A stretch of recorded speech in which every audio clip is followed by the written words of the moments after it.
Uncle మీ పేరు? నా పేరు నరసింహరావు. ఎక్కడ ఉంటారు? గుల్మోర్ పార్క్. ఓకే, ఏం చేస్తుంటారు? నాది ప్రైవేట్ ఎంప్లాయ్, బిజినెస్. ఓకే, ఇప్పుడు ఎక్కడ చూసినా భారతదేశంలో పార్లమెంట్ ఎలక్షన్స్ గురించే మాట్లాడుకుంటారు. అసలు సెంట్రల్లో ఎవరు గవర్నమెంట్ ఫామ్ చేస్తారు అనుకుంటారు? సెంట్రల్లో ఎవరు చేస్తారు అనుకుంటున్నా? సెంట్రల్లో మళ్ళీ బీజేపీ వస్తుంది అనుకుంటున్నాం. ఎందుకు ఎలా? ఉన్నది కదా, మోడీ బాగానే చేస్తున్నాడు కదా. ఓకే, కానీ తెలంగాణలో కాంగ్రెస్ వచ్చింది. అసలు తెలంగాణలో ఎవరికి టగ్ ఆఫ్ వార్ ఉంటుంది అనుకుంటారు? BJP, Congress, BRS? కాంగ్రెస్ బీఆర్ఎస్ఏ ఉంటుంది, బీజేపీ అంత ఏమి ఉండదు. బీజేపీ అంతే. అంటే గత ఎలక్షన్స్లో, ఎమ్మెల్యే ఎలక్షన్స్లో బీఆర్ఎస్ కొన్ని సీట్లు కోల్పోయింది కదా, ఎంపీ ఎలక్షన్లు పుంజుకునే అవకాశం ఉందంటారా? పుంజుకునే అవకాశం ఏం లేదు, వస్తే కాంగ్రెసే వస్తుంది అనుకుంటున్నాను. ఓకే, కరెంటు విషయాల గురించి ఏమంటారు? ఎందుకంటే బీఆర్ఎస్ పార్టీ మెంబర్స్ ఏమంటారు అంటే కరెంటు కోతలు మళ్ళీ మొదలైపోయి కాంగ్రెస్ వచ్చినాక అని అంటారు. మీరేమంటారు? ఇప్పుడు మాకేం కోతలు ఏం లేవు, బాగానే ఉన్నాయి ఇప్పుడైతే. కోతలు ఏమైతే ఇప్పుడు ఏం లేవు, ఇక ముందు ఏమన్నా ఉంటాయేమో తెలియదు.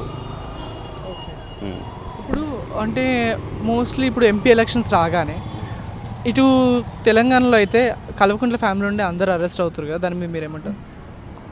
కల్వకుంట్ల ఫ్యామిలీ నుంచి అరెస్ట్ అంటే అది వాళ్ళు చేసిన స్కామ్లు ఉంటేనే అరెస్ట్ అవుతుంది కదా, లేకపోతే ఎందుకు అవుతారు?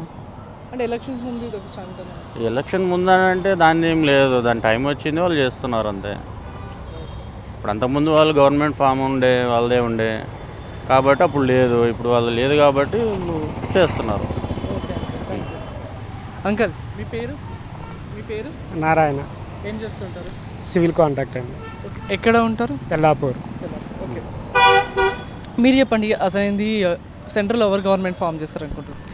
సెంటర్లో మన స్టేట్లో కాంగ్రెస్ ఉంది కాబట్టి సెంటర్లో కూడా కాంగ్రెస్ వస్తే డెవలప్మెంట్ సోర్సెస్ బాగుంటుంది. సో ఈ టెంపుల్స్ అభివృద్ధి ఇలాంటి విషయాల్లో మాత్రం బీజేపీ గవర్నమెంట్ అయితే ఓకే. ఓకే, అంటే ఇప్పుడు బీఆర్ఎస్ పార్టీ తెలంగాణలో బీఆర్ఎస్ పార్టీ, కాంగ్రెస్, బీజేపీ ఎవరికి టగ్ ఆఫ్ వార్ ఉంటుంది అనుకుంటారు ఎంపీలో? మేబీ కాంగ్రెసే బాగుంటుంది. కాంగ్రెస్ బీఆర్ఎస్కి టగ్ ఆఫ్ వార్ ఉంటుంది, కంపల్సరీ ఉంటుంది. ఓకే, అంటే ఇప్పుడు రేవంత్ రెడ్డి గారు ఇంతకుముందు ఎమ్మెల్యే ఎలక్షన్స్ అప్పుడు ఇచ్చిన హామీలు ఇప్పుడు ఏమంటారు అంటే ఎంపీ ఎలక్షన్స్ అయితే గెలిస్తే మేము నెరవేర్చగలుగుతామని అంటారు. మీరేమంటారు? ఆల్మోస్ట్ వాళ్ళు 6 గ్యారంటీలు ఇచ్చారు, 6 గ్యారంటీలు అమలు చేస్తున్నారు. దాంట్లో ఒకటే హామీలు చేస్తున్నారు కదా, మెల్లమెల్లగా చేస్తున్నారు. ఇప్పుడు గవర్నమెంట్ చేంజ్ అయింది, సడన్గా చేయాలంటే ఎవరు చేయలేరు. సో కొద్దిగా టైం తీసుకుంటే ఆటోమేటిక్గా సెంటర్లో కూడా కాంగ్రెస్ గవర్నమెంట్ వచ్చిందంటే సో చెప్పిన గ్యారంటీల కన్నా కూడా ఎన్నికలుగా చేసే అవకాశం ఉంది వాళ్ళకి. మనం వెయిట్ చేయాలి కదా. మీ దృష్టిలో చెప్పండి, అసలు ఫ్రీ బస్ ఇవ్వడం రైట్ అంటారా, లేకపోతే అది మిగతా 6 గ్యారంటీలలో 5 గ్యారంటీలు ఏదైనా ఒకటి ఇస్తే బెటర్ అంటారా? ఫ్రీ బస్సు లేకుండా ఉంటేనే బాగుంటుందండి. ఏది ఇస్తే ఫ్రీ అంటే ఈ ఫ్రీ బస్ అనేది పెట్టడం, అది ఇళ్లలో ఉండే లేడీస్ కూడా అందరూ బయటకు వచ్చేస్తున్నారు. రిలేషన్ దగ్గరికి వెళ్ళటం కానీ, ప్రతి చిన్నదానికి వెళ్ళటం కానీ, దానివల్ల చాలా ట్రబుల్ అవుతున్నారు అందరూ సిటీలో. ఫ్రీ బస్ అయితే కానీ అదొకటి క్యాన్సిల్ అయితే బాగుండేది. సో మేబీ ఎవరి ఒపీనియన్ వాళ్ళు, నా ఒపీనియన్ నేను చెప్పేసాను. అంటే ఇప్పుడు ఎలక్షన్స్ టైం దగ్గర పడుతున్న టైంలోనే కల్వకుంట్ల ఫ్యామిలీ నుండి ప్రతి ఒక్కరు, కల్వకుంట్ల వాళ్ళైనా బీఆర్ఎస్ పార్టీ మెంబర్స్ నుండి చాలామంది అరెస్ట్ అవుతున్నారు. దాని గురించి మీరేమంటారు? సార్, గవర్నమెంట్ చేంజ్ అయిన తర్వాత ఇవి జరుగుతూ ఉంటాయండి, ఇక అవి జరుగుతూ ఉంటాయి, దాన్ని మనం మాట్లాడలేము దాని గురించి. జనరల్గా జరుగుతూనే ఉంటాయి అవి. నెక్స్ట్ గవర్నమెంట్ మారిన తర్వాత కాంగ్రెస్ వాళ్ళది కూడా అదే పరిస్థితి ఉంటుంది, కంపల్సరీ ఉంటుంది. అది వాళ్ళు బట్టి ఉంటుంది. మనం గవర్నమెంట్ చేంజ్ అయిన తర్వాత కంపల్సరీ అలాంటివి జరుగుతూ ఉంటాయి. అంకల్, మీ పేరు? వెంకట్రావు. ఓకే, ఏం చేస్తుంటారు? మామూలుగా వ్యవసాయం. ఎక్కడ ఉండేది? బేసికల్ ఆంధ్రలో ఎక్కడ? గుంటూరు డిస్ట్రిక్ట్. ఓకే, ఇప్పుడు దేశం మొత్తం మాట్లాడుకున్న ఎంపీ ఎలక్షన్స్ గురించి, అసలు ఎంపీ ఎలక్షన్స్లో బీజేపీ వస్తా అంటారు, కాంగ్రెస్ వస్తా అంటారు? బీజేపీ వచ్చింది. ఎందుకు?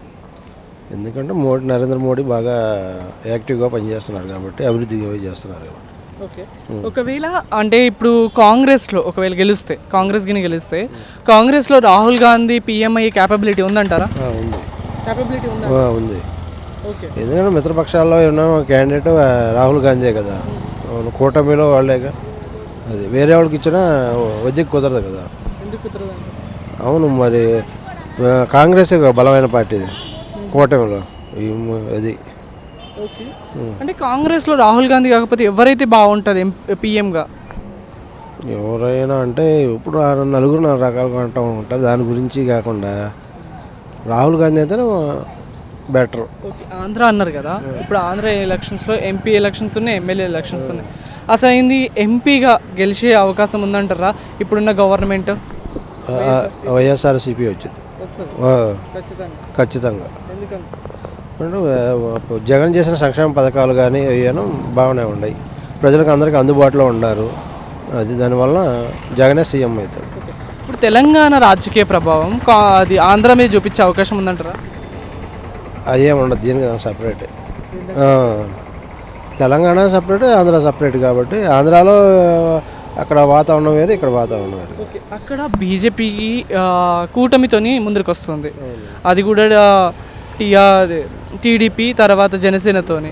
ఒకవేళ బీజేపీ ఫామ్కి వచ్చే అవకాశం ఉందంటారా? లేదు, అవకాశం ఏం లేదు. టీడీపీ ఏదైనా కామ్ చేస్తే కూటమితో ఫామ్ చేయటమే తప్ప బీజేపీకి ఏం లేదు. పర్సంటేజ్ లేదు, 1% లేదు అది.